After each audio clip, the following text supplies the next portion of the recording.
ध्यान दो, पहले मान ही लेते हैं, एबीसी ही मान लेते हैं। ए बराबर बी बराबर सी बराबर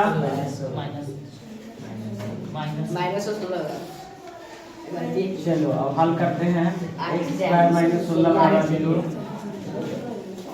एक्स हल करते हैं, ध्यान दो।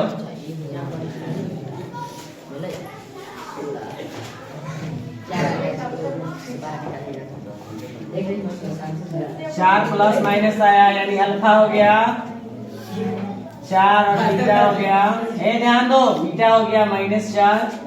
अब संबंध स्थापित करेंगे, लिख देते हैं संबंध। स्थापित नहीं लिखेंगे, सीधे लिखे संबंध। चलो अल्फा प्लस बीटा बराबर क्या होता है? -b बटे अल्फा कितना है 4, बीटा कितना है -4, और ये कितना आएगा 0/1। 4 माइनस प्लस दूंगा तो माइनस,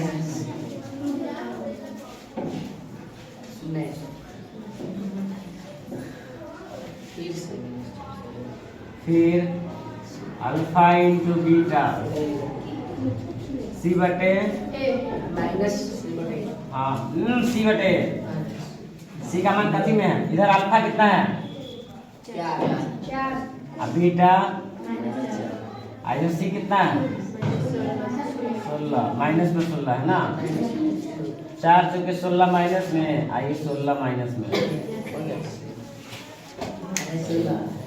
मान, ठीक है। यानी ये द्विघात बहुपद है जिसमें चर मान क्या है? y है। क्या है? y, ऐसा दिखाई दे रहा है ना। ax plus by plus c, इधर वाला चर ax square plus bx plus c, चाहे ऐसे ना हो, कैसे हो सकता है? ay square plus by plus c, यानी यहाँ 2 घात है, यहाँ 1 घात है, यहाँ 0 घात है। इस तरह से द्विघात बहुपद के व्यापक रूप होता है, ठीक है ना। तो इसमें ये तो आप समझ गए ना। चलो गुणनखंड कैसे करते हैं, गुणनखंड कैसे ज्ञात किया जाता है? देखो गुणनखंड कैसे बनाते हैं। देखो सबसे पहले इससे इसमें गुना कर लेंगे, कितना आएगा 4y स्क्वायर आएगा। कितना आएगा? अब इस 4y को गुणनखंड तोड़ेंगे, ठीक है ना। 4y स्क्वायर के गुणनखंड तोड़ेंगे और उस गुणनखंड के गुना करने पर कितना आना चाहिए? 4y स्क्वायर आना चाहिए, और जुड़ने पर कितना आना चाहिए? माइनस में 4y आना चाहिए, ठीक है ना। तो चलो y स्क्वायर के तो तोड़ लिए, y स्क्वायर के y गुने y हो गया 2 जगह, कोई दिक्कत? अब अंक के तोड़ते हैं, 4 के गुणनखंड तोड़ेंगे तो कितना होगा? 2 गुने 2, तो एगो 2 यहाँ लिख देते हैं, एगो 2 यहाँ लिखते हैं। 2 को जोड़ेंगे तो 4 आ जाएगा, जोड़ने पर 4 आ जा रहा है ना। अब 2 में गुना करेंगे तो 4y स्क्वायर आ जा रहा है? लेकिन यहाँ पे हमें माइनस में लाना है। कथी में लाना है? माइनस में लाना है। तो इसलिए हमको जब जोड़ने पर लिखेंगे ना, तो दोनों हमको क्या लिखना पड़ेगा? -2y और -2y लिखना होगा, तब ना -2y -4। माइनस को माइनस में जोड़ेंगे तो क्या माइनस में होगा ना। तो इसका गुणनखंड हम लिखेंगे, 1 मिनट। सबसे पहले हम यहाँ हल करेंगे तो क्या लिख देंगे? बराबर में 0, ठीक है ना। तो बाकी के प्रोसेस आपने अभी देखा ना। चलो 1 मिनट रहने दो, इसको ऐसे ही रहने दो। 4y square minus 4y plus 1 बराबर 0 लिखते हैं, वो क्वेश्चन था, ठीक है। अब ध्यान दो, तो आपने अभी प्रोसेस देखा ना। यहाँ पे क्या करना है?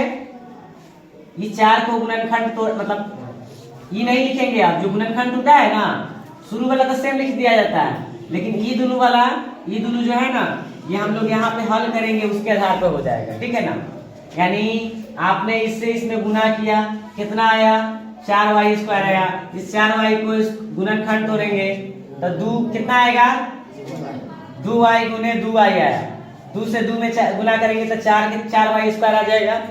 2y से 2y में गुना करेंगे तो 4y स्क्वायर आ जाएगा, और 2y जोड़ेंगे तो क्या आ जाएगा? 4 आ जाएगा।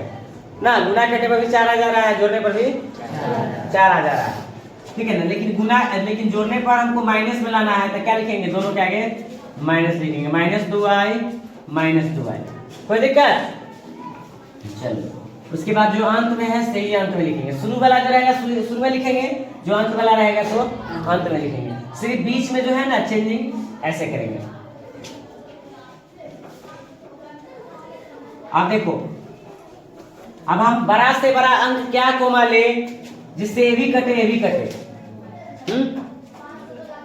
2 कोमा लेंगे तो 2 से यो कटेगा, तो 2i कोमा लेते हैं क्या, 2i से भाग देंगे इसमें 4y² में, तो 2i बचेगा, और 2i से -2i में भाग देंगे तो 1 बचेगा माइनस में, कोई दिक्कत।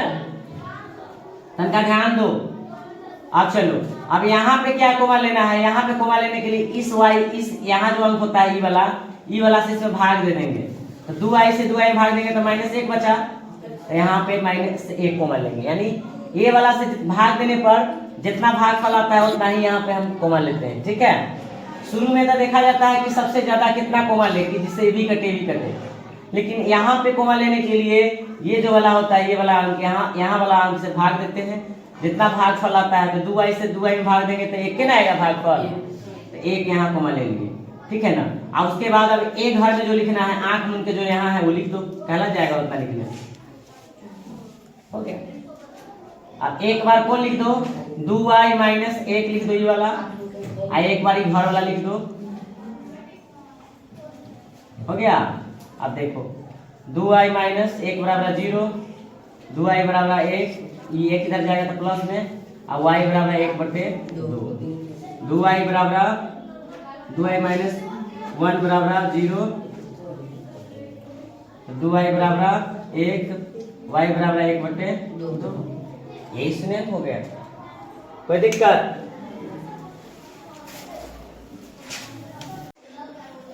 ध्यान दो, बराबर जी शून्य की ज्ञात करना है तो शून्य मान लेंगे, ठीक है।